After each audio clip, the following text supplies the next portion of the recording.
Zara Tyndall, a royal without a royal title. It's fair to say that Zara is a great credit to the royal family. She's added a certain amount of celebrity and a great deal of glamour. Fun-loving, colourful, upbeat. Zara is one royal unconstrained by old-fashioned protocols. A member of the royal family gets a tongue ring? She certainly did do things that sparked controversy. Tonight, we reveal what's really made Zara the progressive royal she's become. And ask, how has her mother, Princess Anne, influenced her life? Zara has really looked to her mum as a way to live her own life. There is no pretense. There's nothing superficial about either of them. Did Anne manage to free her daughter from a life of royal restrictions? Anne would have just reminded Zara of her responsibilities, but at the same time, she allowed her to make her mistakes. And has Zara been given the life Anne always wanted to live? She has had a lot more freedom and a lot more opportunity than her mother ever did. Anne's vocation, her calling, her duty was always to be the Princess Royal. What's their relationship really like? I think there's a lot of similarities in character. And how has it endured? They give you lots of advice. Yeah, and criticism. It is a unique and very close and very strong relationship. From sporting achievements... Anne was the very first member of the royal family to compete in the Olympics. Zara was the very first member of the royal family to get a medal in the Olympics. To their modern-day love lives. I think Zara is very much like her mother in that she is a free spirit. She's had some quite colourful boyfriends in the past. The Princess Royal and her commoner daughter have far more in common than on first glance. This is the story of how these two women have defied and defined our royal family.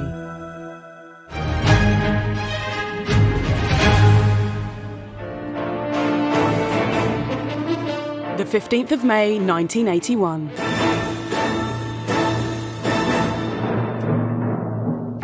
Princess Anne has a baby girl. Both are well. Zara's delivery was positive and quite urgent. I think she went into labour quite quickly with Zara. Good evening. Princess Anne tonight gave birth to a baby girl, a sister for Peter, who's now 3. And she's the Queen's first granddaughter. It's not yet known what the new baby will be called, but whatever her name, she'll be 6th in line to the throne. From the very outset, the Queen's first granddaughter was marked out for an untraditional royal life. Firstly, in her name. Zara is quite untraditional. It was an unusual choice for a royal name. Zara lives up to her name, which means bright as the dawn, and I think it was a very imaginative suggestion that came from Anne's favourite brother, Prince Charles. I suppose the very naming of Zara, with such an unusual and in many ways unroyal name, perhaps set the precedence for a remarkably unroyal life, which is what Zara's enjoyed when you look at it. Anne decided very early on that her children would not be public figures in the way that she was. The key to understanding everything that follows comes back to this. The decision by Princess Anne that her children would not inherit royal titles. No HRH for Peter and Zara. It's called dash. Dash. And you know the word you use when you're cross. Dash. It comes out frightfully well as a dog's name. Zara was the first royal granddaughter in 500 years to be born without a title. According to the 1917 letters patent, her children weren't eligible for a title because they're in the female line. So a monarch's daughter is a princess, but a monarch's granddaughter through the female line is not a princess. This could have been resolved if Zara's father had been given a title, but it seems Anne wasn't keen. When she was marrying Captain Mark Phillips, it was thought highly likely that the Queen would offer him an earldom. Looking ahead, have you been offered a peerage? No. Would you accept one if you were offered one? That's a hypothetical question. I don't talk about it. Sorry. It was Anne and at the time her husband, Captain Mark Phillips' decision not to take those titles. This was no small decision. Unlike her cousins, Beatrice and Eugenie, Zara would not be a princess. No curtsying, no honours, but crucially, much more freedom. The decisions meant that the children were going to be relieved of any kind of royal responsibility. Much more of Anne's life as a child was public than Zara's life as a child. Anne was very conscious that she wanted her kids to have a slightly more sheltered upbringing than she'd had. And if you speak to either Zara or Peter, they will also tell you that not having the burden of titles has enabled them to live ordinary lives. And although her background was privileged, living a lovely estate in the country, it's not as super privileged as living in palaces. Anne's next big decision gave Zara a life and freedom the Princess Royal could only have dreamt of for herself. While Anne's early schooling took place privately at Buckingham Palace, she was determined to ensure that Zara's early education was much more down to earth. It was a decision jointly made by Anne and Mark that they would send their children, first of all, to the local village primary school at Minchinhampton. Anne's choice of secondary school for Zara was also a surprise. Zara would be sent to Gordonston, a tough, demanding boarding school in Scotland, famed for its cross-country runs and cold showers, not a school associated with young princesses. The Gordonston choice is quite an interesting one, but I think that's probably because Princess Anne detected in both her children that they were very outgoing and sort of outward-bound sporting characters. A far cry from Anne's own experience. At 13, she was sent to Benenden, a genteel and very posh boarding school for girls. These two decisions, no title and Gordonston, set Zara on her path, sporty, resilient and happy. Had Anne paved the way for her daughter to fulfil her first dream? Zara's potential as a world-class sportswoman was developed. They really allowed her to flourish.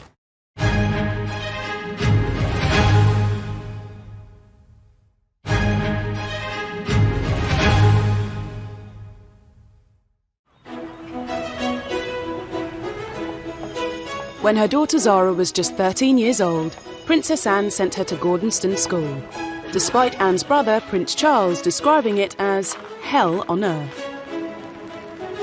Gordonston is not for everybody. Prince Charles, of course, is famous for saying that he loathed his time in this Scottish boarding school. I don't think it's a school where a very sensitive and creative person should go.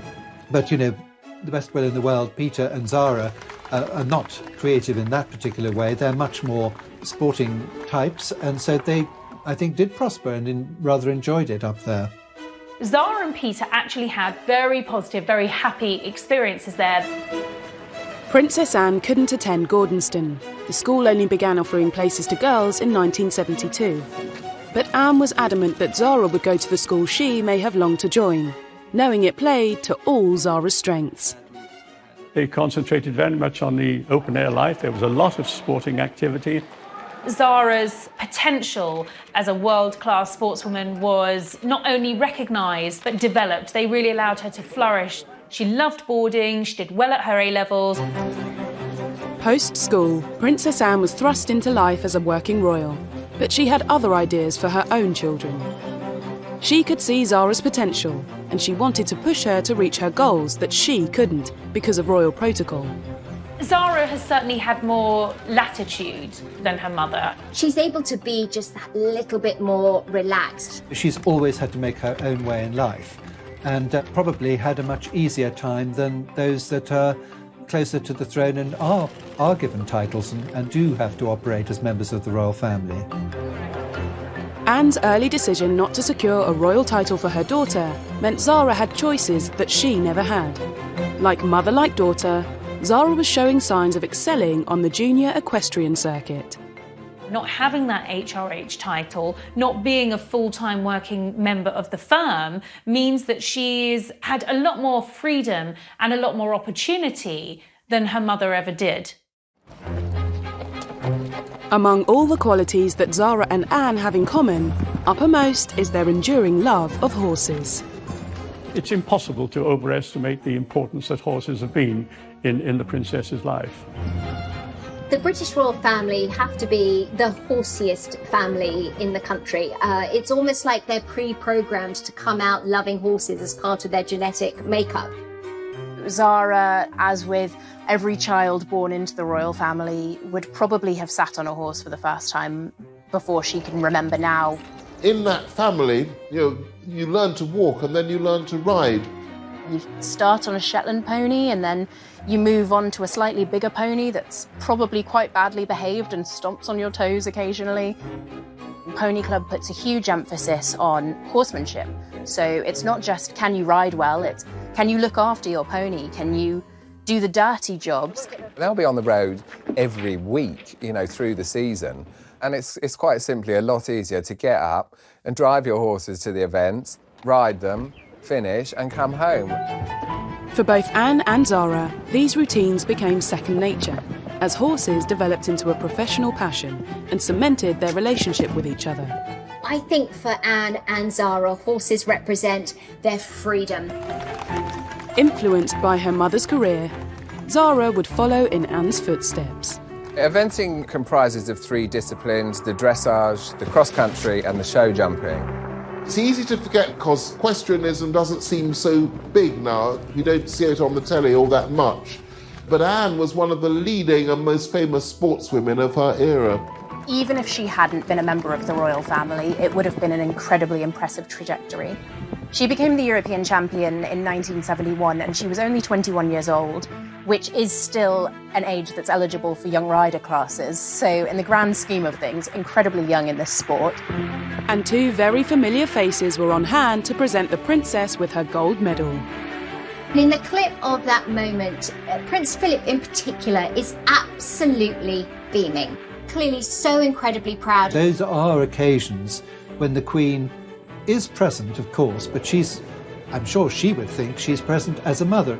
And it was a very special moment that the Queen was able to give the prize to her daughter. And it wasn't a special favour prize, her daughter had earned that prize. But Princess Anne's European triumph was followed by a frustrating run of bad luck. Her horse suffered a tendon injury, ruling her out of the Munich Olympics, and there was more frustration the following year. In 1973, when she was the defending European champion, she fell off at the second fence at the Kiev European Championships. Then you have the press, of course, speculating, well, was she just a flash in the pan when she became European champion? That pressure was brought to bear at the next European Championships in 1975. After doing a very good dressage test, the media speculated that Captain Mark Phillips had doped her horse before the test because they'd seen him give the horse a sugar lump. When the horse was drug tested, it was all clear, but she'd had to go through the whole competition knowing that everyone was watching her and thinking, are you cheating? Lucinda received her gold medal. She finished in second place at the European Championships and took home the silver medal. She looks at that as being more of a significant accomplishment because at that point she'd had just about everything that can go wrong, and she'd learned to deal with it. In 1976, Anne became the first member of the royal family to represent Britain in Olympic Games. Riding Goodwill in the Montreal Olympics of 1976, and she said, "It's a unique example in equestrian history where the Queen had bred not only the horse but also the rider." With a European champion mother and an Olympic champion father, it was no surprise when Zara began to forge a fine equestrian career of her own. Zara, unlike her mother, had no conflicting royal responsibilities, so she was able to throw herself completely into her riding career. And Anne was on hand to support her daughter, underlining their unique relationship. It was my decision if I wanted to ride, and never pushed me, so but when I did, they very much backed me up, and they're both very knowledgeable, unfortunately. So they give you lots of advice? Yeah, and criticism. Zara may not have been pushed into equestrianism, but it was obvious that if she inherited her mother's ability, without the constraints of royalty, she could potentially go much further in the sport. It was in the late 90s, in her teens, when she finished second in the Pony Club Championships, that the equestrian media and then the regular media really started to sit up and take notice. Zara won silver at the European Young Rider Championships in Austria in 2002. and made her senior breakthrough at the Burghley Horse Trials the following year, where Pippa Funnell won the illustrious eventing Grand Slam. She'd already won badminton in Kentucky, and everyone was watching to see if she could get the third one and the biggest prize of all. And Zara was very nearly the rider to stop her from doing this. A mistake in the show jumping cost her dear, but for 22-year-old Zara, making runner-up at Burghley was a big step forward. To finish second in such a high-profile year, that was really the moment where people realised that she was a serious contender. Unfortunately for Zara, an injury to her horse ruled her out of the 2004 Olympic team. 32 years after her mother had suffered the same fate. Getting it right for the Olympics, you being fit and your horse is very often, you know, a game that can go wrong. It's not just me who's had that problem before, you know. I think everyone on the team has had a problem in the past. There are a lot of things that can go wrong with horses and a lot of very minor injuries that can put a horse out of contention for major competitions. But Zara quickly put her Olympic disappointment behind her. After that, she started racking up the titles. In 2005, she went to the European Championships and became European champion. Yeah, she was a phenomenal, talented young rider, and her horse was very impressive. And together they just made this, you know, amazing pair. Zara had the chance to go one better, the following year at the World Championships in Germany, but she arrived in Aachen in a state of shock. Just before Zara went to Aachen for the World Championships, one of her best friends, Sherelle Duke, had what should have been a very innocuous fall at a one-day event. She fell and then the horse rotated over and landed on top of her, causing grievous injuries that she unfortunately didn't survive. That was one of her best friends, a girl that she'd gone on holidays with in the off-season. They were very close. She actually wasn't able to attend Sherelle's funeral. Her brother attended in her stead because the funeral was held while she was already in Germany. Remarkably, Zara kept her focus and went into the final event in the lead. Zara went into the arena with a German audience screaming so loudly that she lost her bearings for a moment, didn't realise that the clock had started and so lost seconds off her timed show jumping round. But as she crossed the finish line and looked at the clock, she realised that she'd scraped it, she'd managed the win, she was the world champion. Cameras covering the competition managed to capture the raw emotion that was on display in this moving footage. A world away from the eventing arena, in a star-studded glitzy TV broadcast, we learned just how much Zara had touched public hearts. And the BBC Sports Personality of the Year for 2006 is Zara Phillips. To rapturous applause from the studio audience, Zara followed in her mother's footsteps to become the second royal family member to win BBC Sports Personality of the Year. People just voted, you know, again and again and again, and in their droves, because, you know, it was really important that she won, because it caused global interest in equestrianism. And a lot of the phone-in votes seem to be coming from Buckingham Palace. BBC Sports Personality of the Year on the telephone. They've all been voting on your phone. 35 years earlier, the award ceremony looked like a smaller, more intimate affair, but the achievements of both women were plain to see. Yeah, I think it probably made them realise that I wasn't just kind of playing around at it, and it was serious and it is hard work, and, you know, hopefully they have seen that. But Olympic success continued to elude Zara after her horse Toy Town was again injured before the 2008 Games in Beijing. Her Olympic debut would have to wait until London 2012, the Games which Princess Anne had been so instrumental in securing for the capital. The London Olympics, which obviously was an enormous occasion for her to be a part of. It's all getting much closer and everyone's getting more excited. And Zara wasn't there just for the ride. In Jubilee year, the Queen's granddaughter, Zara Phillips, and her teammates were handed their silver medals by her mother, Princess Anne. Made it feel very, everything's worth it, and, you know, we did a good job, and we got an Olympic medal. You know, not many people could say that. Obviously it's amazing. It was amazing to get a medal anyway, so to get it from your mum was pretty cool. Anne and Zara's relationship during this time just grew stronger, and Anne's early decision to allow Zara more freedom outside the royal family had paid off. Zara had achieved something Anne never managed. Well, they all rode brilliantly. They won the Olympic silver team medal. Things went well for us as well, winning the team gold. Zara and I had a great time afterwards, and I was obviously happy for her. We took a boat up the Thames with lots of the team members and friends and family, and we just had a fantastic night, going up the Thames, sat on a boat, drinking, laughing, and just remembering, how great the last couple of weeks had been. Zara's career has already long outlasted Anne's, and despite approaching 40, with no competing royal responsibilities to cut it short, it could go on and on. Turning 40 is very young in the equestrian industry. There are many riders who don't even begin to be known on the international circuit until they're the age that Zara is now. Her father, of course, was awarded the silver Olympic medal on his 40th birthday by Princess Anne.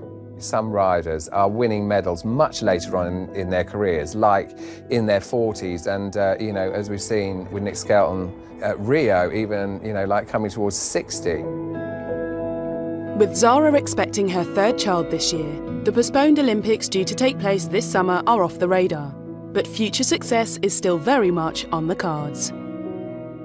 Just because Zara's now in her 40th year certainly doesn't mean that perhaps she'll be slowing down even for the next 10 years. Her top horse at the moment is Class Affair, who has just turned 12 years old. So 12 years old is very much a little bit like 40 for riders, the time at which we start to see them step into their peak.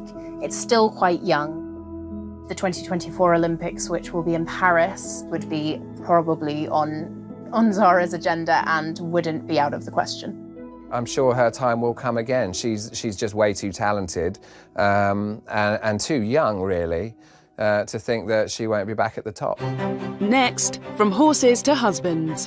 While Anne and Zara bonded over life on the equestrian circuit, they had very different approaches to their love lives. One was duty-bound to have one of the biggest weddings of the 70s. And probably thought the whole wedding was a necessary evil. The other was free to marry in a way that suited her. I think that was a prime example of the freedom that comes with being a non-titled member of the royal family.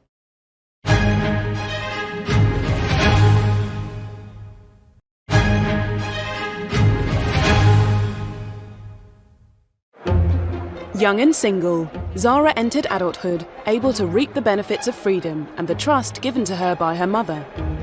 It was a stark contrast to Anne, who at her age was tied down by both royal duties and around-the-clock police protection. I think Zara had a lot of fun in her youth. Certainly she loved to party. Zara's brother Peter said she always liked being at the centre of anything fun and boisterous. Yes, her parents really encouraged her to lead a full and happy and successful civilian life, but unfortunately things didn't always go so smoothly. I think Zara is very much like her mother in that she is a free spirit, and she's had some quite colourful boyfriends in the past. I suppose her biggest romance was with a fellow jockey, Richard Johnson, and this was quite a tempestuous, quite a fiery relationship. Just like her mother, Zara liked her men to love horses. In 1998, she fell for a 21-year-old National Hunt star. Not long later, Zara moved in with Richard Johnson, something that would have been unthinkable for her princess mother to have done with a boyfriend. Zara had a reputation for being a bit of a royal rebel, doing things differently, not really caring what anyone thought about what she did. Zara was one of the first younger members of the royal family to be able to live with a significant other without being married. Despite the freedom that Zara enjoyed, she couldn't completely escape the press speculation about the state of her relationship. You'd often see pictures of them out together and kissing, pictures that I suppose further fueled that reputation for Zara as being a bit of a wild royal.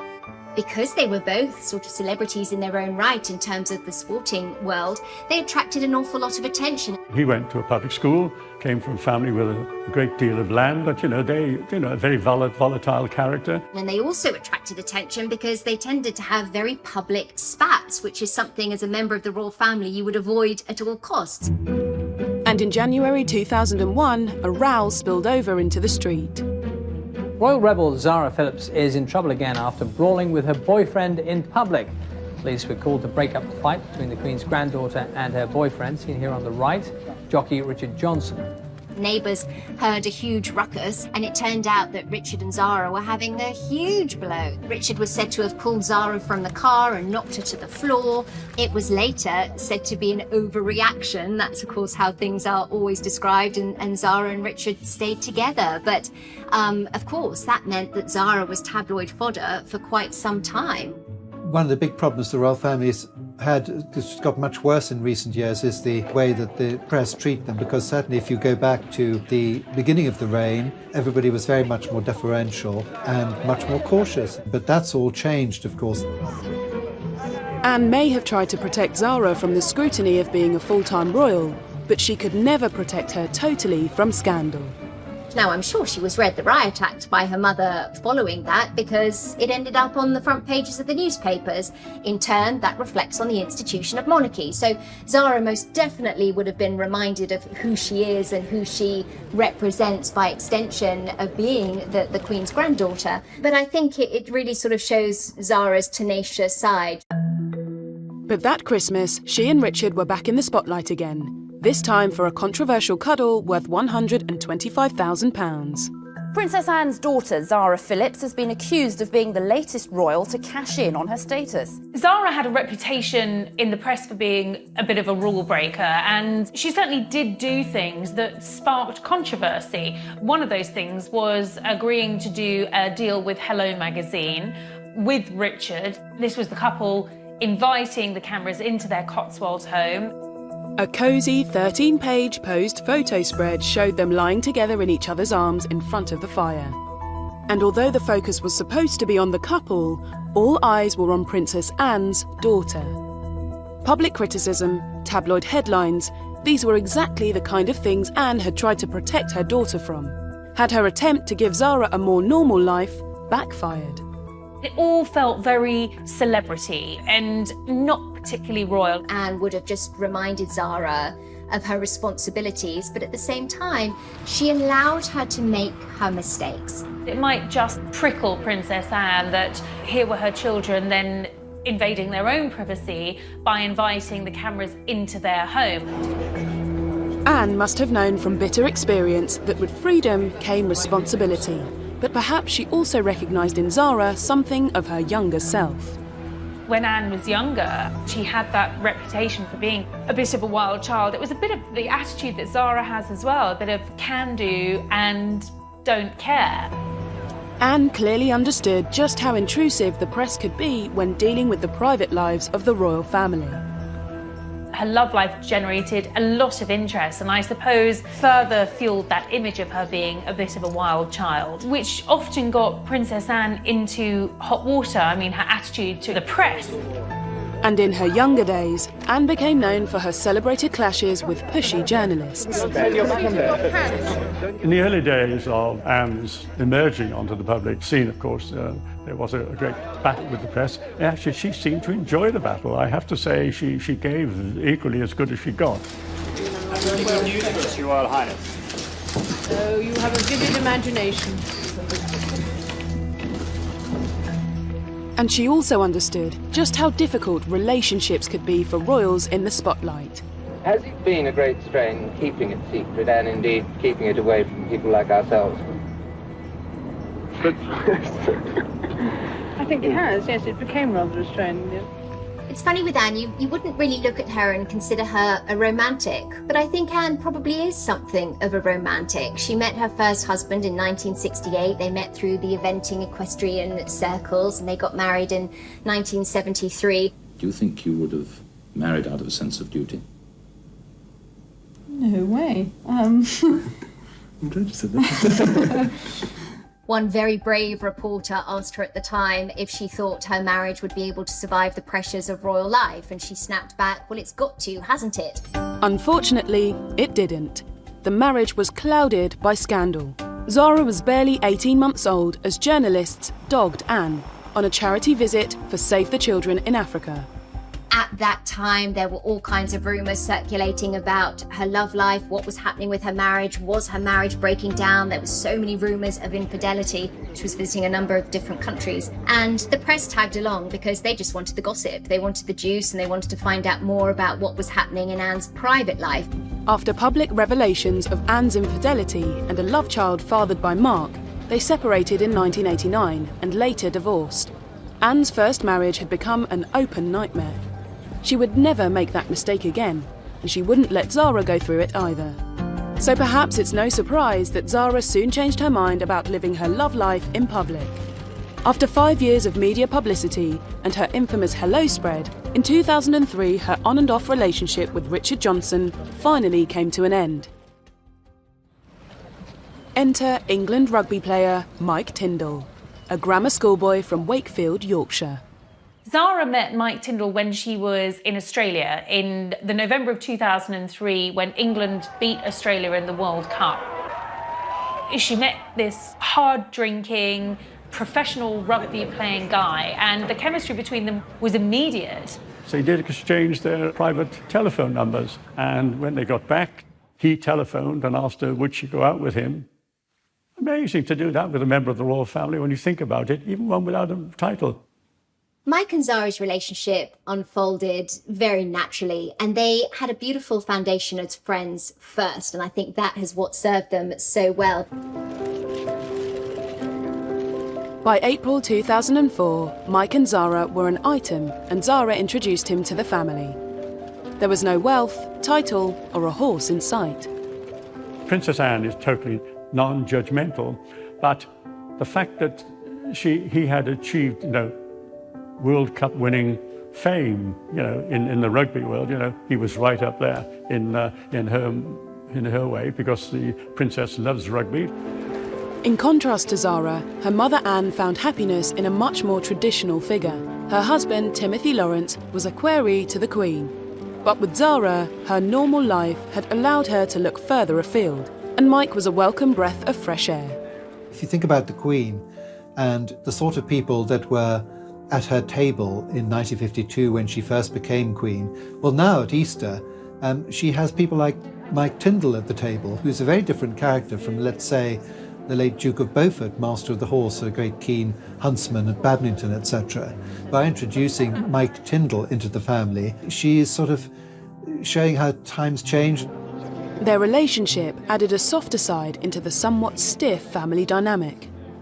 You can't ever imagine Anne hugging and kissing anybody. Zara, on the other hand, is very tactile. She does like to hug and kiss her friends. As a world-class athlete, Mike's work ethic was also just what Zara needed. The one thing that the family really loved was that he encouraged her to start taking her sporting talent seriously. Of course, he was a big rugby player at the time, captain of the England rugby team, and here he was saying to Zara, well, you can go after this, you can do this, and that's exactly what she did. So I think the family will always be very grateful to Mike for encouraging her to pursue that ambition. I guess in a way, Mike Tindall really tamed Zara's rebellious streak. For all of Mike's reputation for being, hard-living, hard-playing, he actually was a pretty sobering influence on Zara. They moved in together and 7 years passed without drama. And it was interesting, when Zara and Mike got together, they were in the tabloids, hardly ever. In 2011, in a year of wedding fever, the Queen's eldest granddaughter married at Canongate Kirk in Edinburgh. And in spite of the high-profile guest list, it flew remarkably low under the radar. How did Zara, the former rebel royal, manage to avoid a media circus for her royal wedding? I think 2011 was particularly interesting in terms of comparing what it means to be in different positions within the royal family. On April 29th, we had that epic, full-scale royal wedding of William and Kate. Just a couple of months later, we get to July, and there are Zara and Mike Tindall going through their nuptials in a much smaller, much more low-key fashion. The doors of the 17th century church were firmly closed to any cameras. It looked very relaxed. People remember they've seen Mike Tyndall chewing gum. He was criticised for chewing gum in public. Well, I mean, he was just getting rid of his own bridegroom nerves, I imagine. Of course, we had the wedding of William and Kate at the same time, and all the focus was on them, as indeed it had to be. And Zara didn't mind that a bit. I think that was a sort of prime example of the freedom that comes with being a non-titled member of the royal family.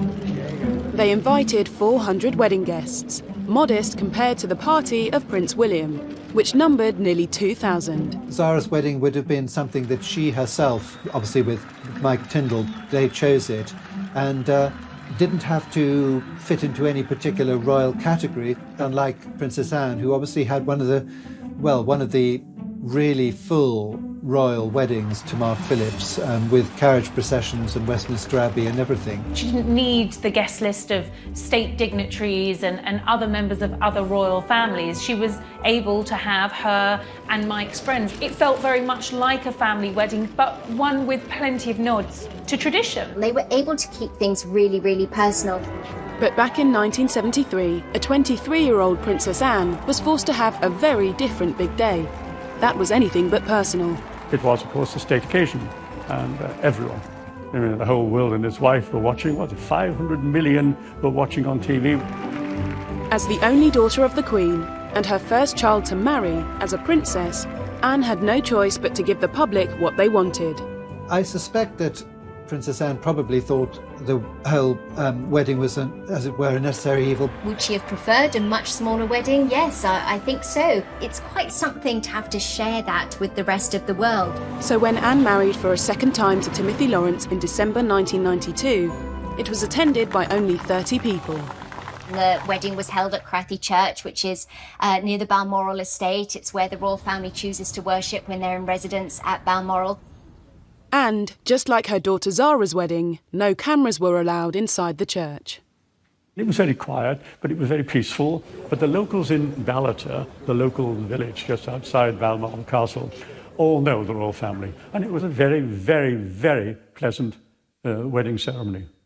Anne is not remotely interested in a fuss. I think Anne's second wedding was much more in keeping with her personality. Second time round, Anne got the wedding she wanted, perhaps paving the way for Zara to have hers.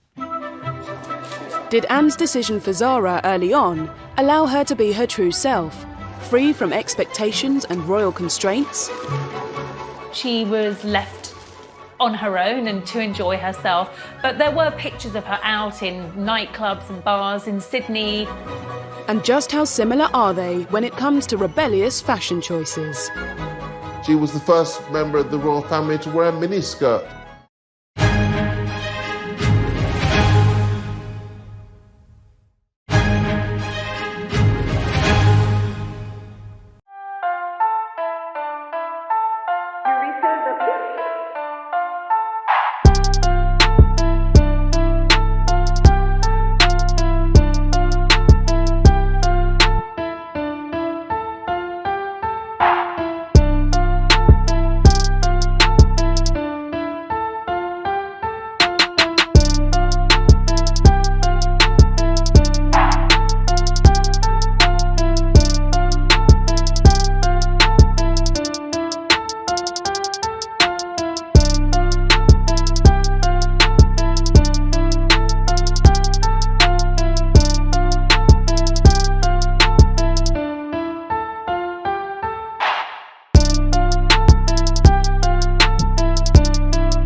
Princess Anne was born into her royal role, but it was never something she wanted for her daughter.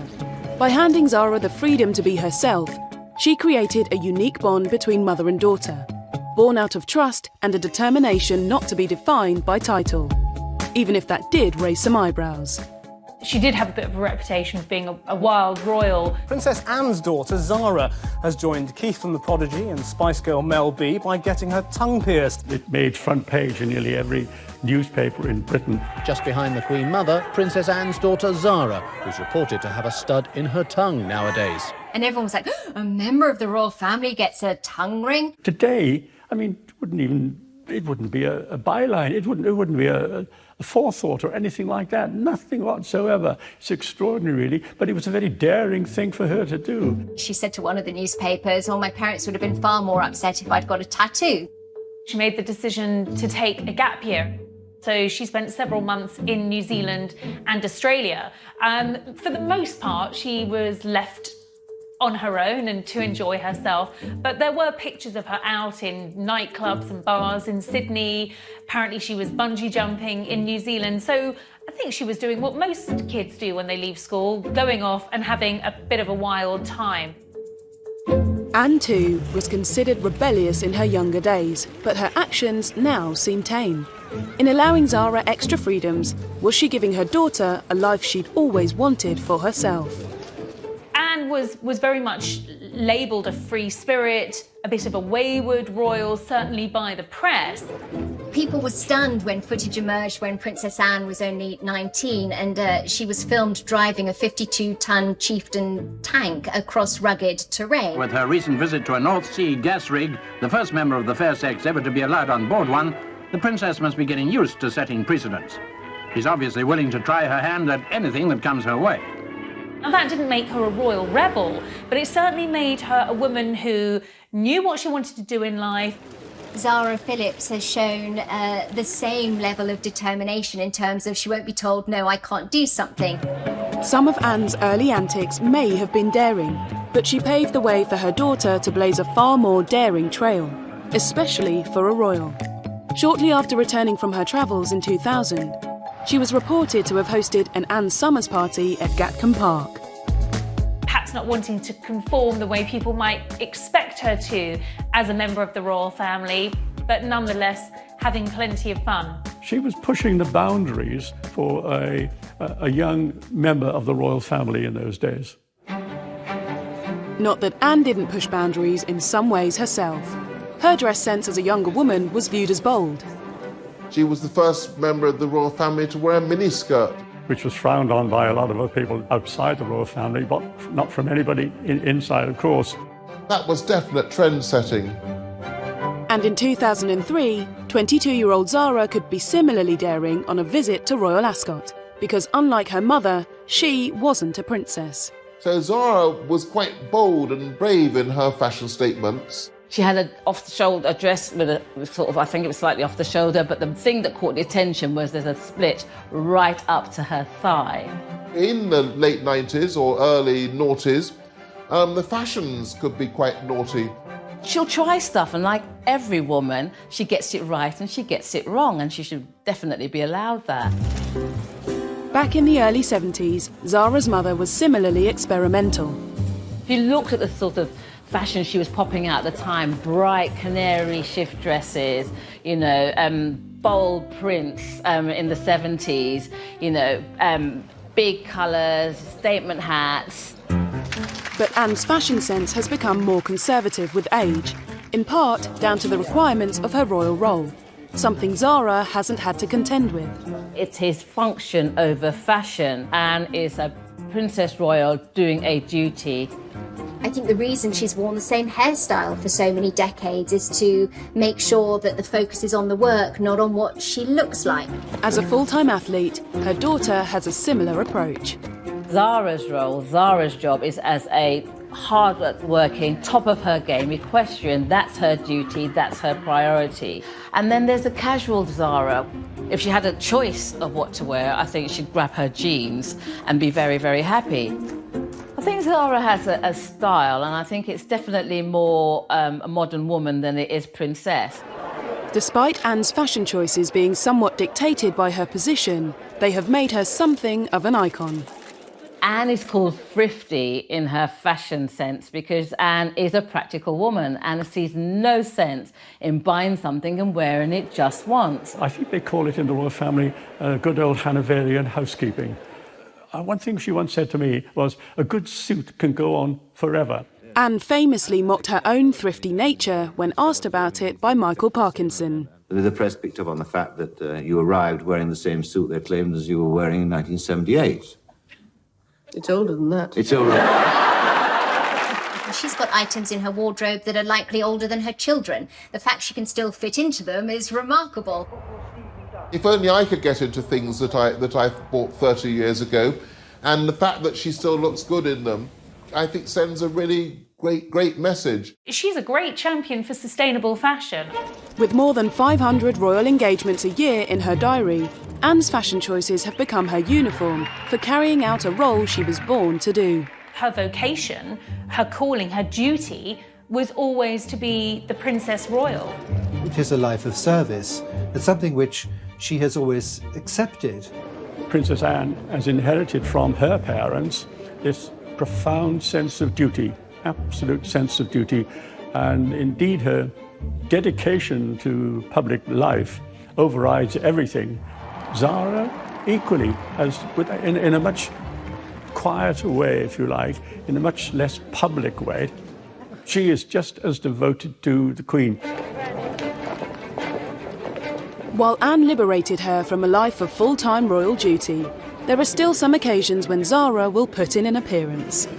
Who exactly is a member of the royal family? And there are two ways of looking at that. There is a very clear-cut list of who the members of the royal family are, and those are the ones that appear in the court circular, where Zara is obviously a granddaughter of the Queen and very close to her, and a very close member of the family, and will appear at a great number of family occasions. She is not really technically a member of the royal family as such. Appearances, on the balcony, trooping the colour.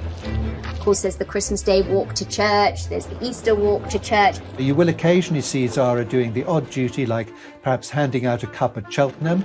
She may not be an official royal, but Zara is clearly at the very heart of the younger Windsor family. William and Harry, the closest cousins that Zara has got within the royal family, lost their mother at that comparatively early age, back in 1997. Zara seemed to grow even closer to them. Not long after Diana died, the Prince of Wales decided they should all go on a skiing holiday. In January 1998, the world's press descended on Klosters, Germany, for a photo call. Zara would try to trip them both up, and she'd throw snowballs, and they'd have a wrestle in the snow. She was there to take the focus off them, take the pressure off. They used to hate those photo calls, but with Zara, everything is more fun because she's so gregarious. She's great to have around because of her positive energy and her zest for life. She was a huge help, an enormous help to those two, and William in particular, I think, has always had a huge affection for Zara. William is quite serious by nature. He's actually quite shy. Zara is sort of the comedy cousin that you can turn to, where she takes the pressure off of everything. And so that friendship is so authentic. There are dozens of photos of William and Zara together over the years, laughing, joking. There's one time where Prince William was holding an umbrella over Zara. He was protecting her from the rain. I think he feels very protective towards her, and she feels equally protective of him. And Zara has continued to support the family, especially William, from the sidelines. For William in particular, trust is everything. So when you've got a cousin who understands what it is to be a member of the royal family, but they don't have the same pressures associated to it, they can be a tower of strength and support. In October 2013, William made Zara godparent to George, his first son and future king. It's Zara's total loyalty and dedication to her family that has made her such an asset to the cousins that have had to endure the negative side of royal life. She may not have a title because of her mother's early decision, But Zara has an integral role with those closest to the future of the crown. But what about her own children? Has Zara's freedom from royal expectations allowed her to discuss things that others might not? The loss of their baby was certainly one of the most personal things that Zara has ever spoken about. It's unusual for a royal to open up the way that she did.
Even as a new mother, Anne was required to travel the world as a princess and leave Zara and her brother behind with a nanny. Zara's comparatively normal life means her own children do not have to compete with royal duties. I suppose Mia and Lena Tyndall have really got that full-time hands-on parental experience that Zara and Peter weren't able to have, and Princess Anne certainly didn't have. Again, expectations change, generations change, but this is another one of the major pluses that comes with the freedom of being a non-titled member of the royal family. I think she's been very modern in her approach to parenting. Zara was encouraged and supported by a progressive mother. But she's chosen to take it one step further, opening up about her personal struggles with motherhood. She shared the news of her miscarriage, which will have been devastating. Charities have welcomed the Queen's granddaughter, Zara Tyndall, who's revealed she had a second miscarriage before having her second daughter last month. She previously had a miscarriage in 2016. And in an interview with the Sunday Times, she said, "You need to go through a period where you don't talk about it because it's too raw." Speaking of the first miscarriage, she added, "For me, the worst bit was that we had to tell everyone knew." Her honesty on an emotive subject like miscarriage showed a personal approach from the famously stoic family. It's unusual for a royal to open up the way that she did. She did it because she felt that it was important. She wanted to talk about miscarriage, and I suppose in doing so try and break down some of the stigma around the subject. She was able to really speak to a broad cross-section of society, and I think people really admired her bravery in that moment. She will open up. She's opened up about quite personal and private matters in a way that, Anne would never do. There were different expectations for Anne when she was both a mother and a representative of monarchy. But she still had a strong influence on Zara's parenting today. Actually, she's probably looked not too far from how she was raised in terms of using that as a template. Zara returned to the Gatcombe estate in Gloucestershire to bring up her children, where she grew up out of the spotlight. But it also brought her nearer to her mother and is a sign of the closeness of their relationship. I think what's really lovely is that both Zara and Peter have stayed very close to home. They both live on the estate with their mother, and Princess Anne spends a lot of time with them. Weekends are spent taking the children for pony rides and long walks around. Gatcombe actually has a running farm on it as well. She's a good mother, and she's actually a very affectionate grandmother, which I think surprises quite a number of people. Anne's affection for Zara, and now Zara's children, has always defined their relationship. It's a unique mother and daughter bond that has existed since she was born. When Zara was born, I could see Princess Anne was absolutely besotted. And I was surprised. And she really was besotted with this dear little baby girl in this way. And I've always felt that she was so affectionate towards Zara, and the way they seem to react with each other, certainly in public, is not a mummy and daddy, mummy and child sort of thing. It really is more like sisters in that way. So it is a unique and very close and very strong relationship. I've never heard that Princess Anne and Zara didn't get on well together. I think they've always had lots of mutual interest and great respect for each other. Anne has always shared a uniquely close relationship with her mother too. I think the Queen views Anne as someone she can totally depend on. There is so much trust and loyalty that exists between them. In 1982, after Michael Fagan broke into her bedroom in Buckingham Palace, it was Anne that the Queen looked to for comfort. To find this man sitting bleeding from his cut thumb on her bed, she must have been distressed. When it was all over, the first person she spoke to was Princess Anne. It was mother to daughter, woman to woman.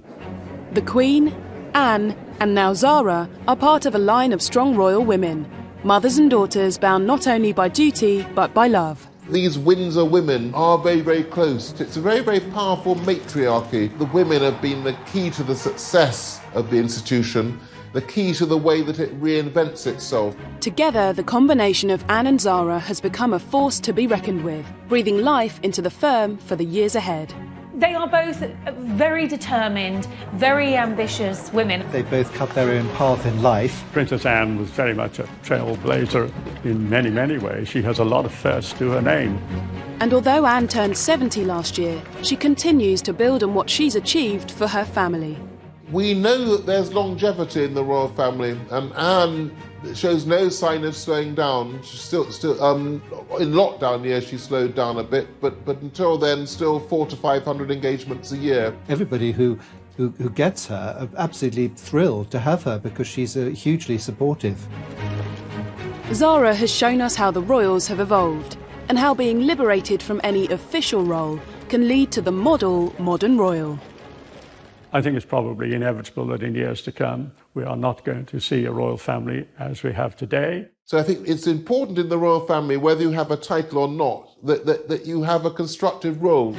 Princess Anne and her influence led Zara to live a much freer life, and perhaps a life that Anne would have preferred for herself. Zara is an absolutely perfect example of a non-working member of the royal family who gives back to the community, who is present for her family, and yet she's also proven herself on her own merits. She's worked really hard. She hasn't expected any kind of handouts. She's added a certain amount of celebrity, of course, and a great deal of glamour.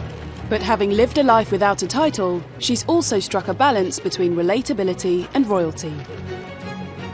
Being a member of the royal family, having a private life, but also using her position for good. And it's not easy to achieve.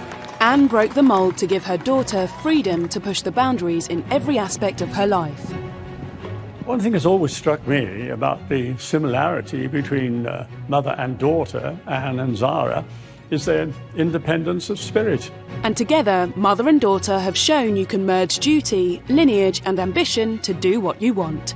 I only wish if there could be a blueprint for future generations on how to find that balance and how to live a non-royal life in a royal world. Zara Tindall's it. We should expect to see more royals like Zara in years to come.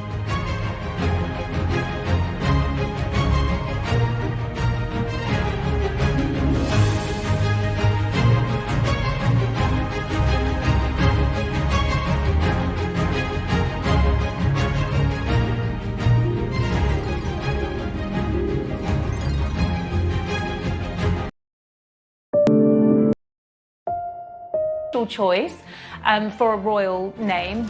Zara lives up to her name, which means bright as the dawn, and I think it was a very imaginative suggestion that came from Anne's favourite brother, Prince Charles. I suppose the very naming of Zara, with such an unusual and in many ways unroyal name, perhaps set the precedence for a remarkably unroyal life, which is what Zara's enjoyed when you look at it. Anne decided very early on that her children would not be public figures in the way that she was. The key to understanding everything that follows comes back to this: the decision by Princess Anne that her children would not inherit royal titles. No HRH for Peter and Zara. It's called dash. Dash. And you know the word you use when you're cross. Dash. It comes out frankly well as a dog's name. Zara was the first royal granddaughter in 500 years to be born without a title. According to the 1970